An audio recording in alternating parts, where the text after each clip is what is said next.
আসসালামু আলাইকুম রহমতুল্লাহ সম্মানিত প্রিয় দর্শক শ্রোতা, আজকে আমরা হাতের পাঁচটা আঙ্গুল, আরবিতে নাম, ইংরেজি এবং বাংলা কীভাবে ডাকা হয় এই নামগুলি শিখবো ইনশাআল্লাহ।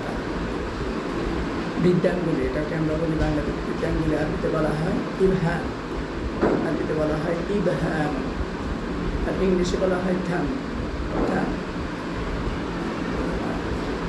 এই আঙ্গুলটাকে আমরা বলি তর্জনী, আর আরবিতে বলা হয় আস-সাব্বাবা। ইংলিশে বলা হয় ইন্ডেক্স ফিঙ্গার। এই আঙ্গুলটাকে আমরা বলি মধ্যমা, বাংলাতে বলি মধ্যমা, আরবিতে বলা হয় আল-উসতা। ইংলিশে বলা হয় মিডল ফিঙ্গার। এই আঙ্গুলটাকে আমরা বলি অনামিকা, বাংলাতে বলি অনামিকা,